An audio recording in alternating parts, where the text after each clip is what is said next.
What is the scariest thing you've ever seen in your life that you can't explain? Once I woke up in the middle of the night to the sound of my bedroom door creaking open. I could see the outline of someone standing there, but when I turned on the light, there was no one there. The door was still slowly closing, as if whoever or whatever had been there was leaving.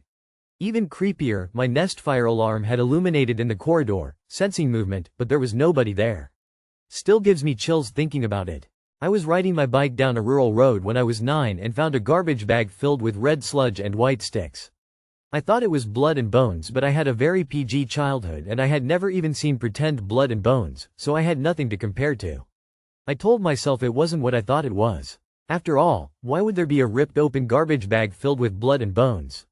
2 days later I thought, look again, and if it is what you think it is, tell a grown-up. I biked back to the area and it was gone. I am now old and have watched enough to confirm, it was blood and bones.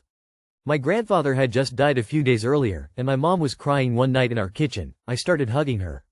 We had a lot of my grandfather's belongings, but there was this broken radio that didn't even have working batteries in it on the table, along with other things like photos and clothes he previously owned. This is the only unexplainable thing I've ever experienced, but while my mom was bawling crying, the radio made a very loud static noise for about a second. We both stared in silence at it. It was eerie. She stopped crying because even she heard it. We both just went to bed after that and haven't spoke of it since. I'd imagine if it was something paranormal it was my grandfather letting us know he's here, but who knows. Brought home a 3-foot-tall realistic doll my grandparents had, with the intention of fixing it up. I'm scared of dolls, so I put it in a box and put a heavy metal box on top of it.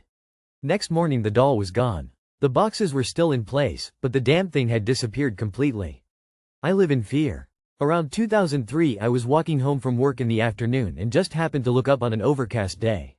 Parallel to my direction a meteor burned up, led by a bright burning and leaving black smoke across the whole sky.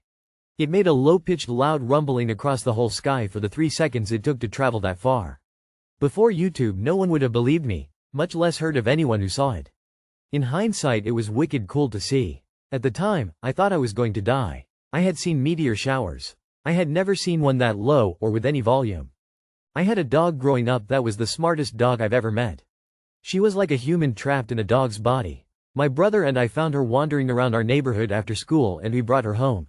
She was beloved. My brother died young. After he died, she would walk slowly in a circle around a plant we had in the living room, letting the leaves that hung down gently rub her back. Every once in a while she would stop and look up at the plant for a moment, like she saw some kind of apparition floating above the plant. She would get a sad look in her eyes and let out a whimper. I'm convinced she was seeing my brother's ghost watching over us. I really loved that dog.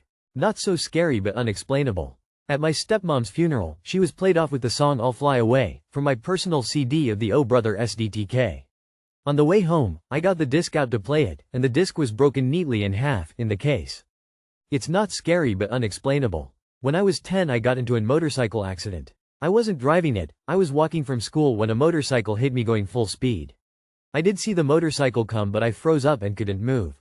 When it had hit me I flew pretty far and remember someone catching me when I fell down. When I got up and looked around, I didn't see anyone and witnesses told the cops I flew at least 6 feet and fell head first on the ground. My head was fine, just had a broken collarbone. Thankfully my parents believed me when I told them. I live in the countryside and when I was a kid, every day I used to go check the chickens that we had in a henhouse in the garden. It was around 8 p.m. in the winter, dark and snow everywhere. I put my shoes on and went outside. Everything went as usual, until I saw it. There was somebody standing in front of me in the dark. Or like, I wish, it was somebody. That figure was almost 3 meters tall and had red glowing eyes. I told my parents and until this day nobody believes me. Few years ago I found out the previous owner of our house committed suicide in the same place in our garden years before we moved in. I was maybe 10 years old, and my grandma had just died. I didn't really know her because she had spent most of my young life in a nursing home and often didn't remember who I was when I went to visit. But when I visited, she would always rub my back. It was sort of like an instinctual comfort thing. She did it to all her kids and grandkids. For about a year after she died, I would be sitting in my room at night, alone, and start to feel someone rubbing my back like she used to. It freaked me out until one night when I acknowledged it and said, "Thank you, Grandma." It stopped after that and I never felt it again. As a kid there was a camp that had a lean-to and an old plywood caravan against it a long way out in the Ouse bush from the town I grew up in. One school holidays my friends and I went for a bushwalk and stumbled across it. Didn't look like anyone had been there in months, and we looked in the van, nothing much but moldy seats and a built-in table.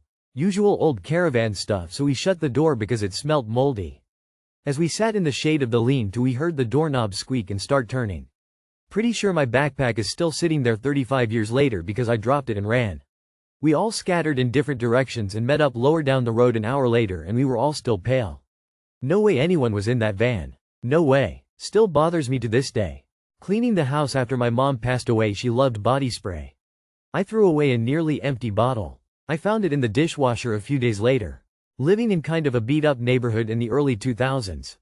My house had an alleyway behind it, and one night around 3 a.m. I heard the weirdest sound, like laughing but also moaning. I looked out my window and saw the elderly man standing under a street lamp just staring up at my window. It freaked me the fuck out. He finally kept walking down the alleyway, but man, I never looked out that window at night again. I had a dream when I was about 6 years old. It was of an apartment, and inside was lots of ghosts and horrible scary creatures. They then dragged me into a room and put me in a bin full of fire. When I turned 10, I moved 200 miles away with my dad to that same apartment from my dream. The fire bin room was my bedroom. That apartment was a literal hell too, as there were loads of drug addicts etc. there.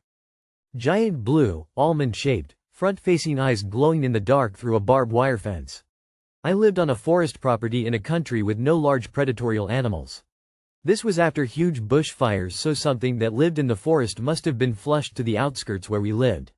Even the insects had gone dead silent, and fight or freeze instinct was overwhelming. Local indigenous tribe claim I encountered a bunyip. I have no idea what it was, but I've never been so terrified.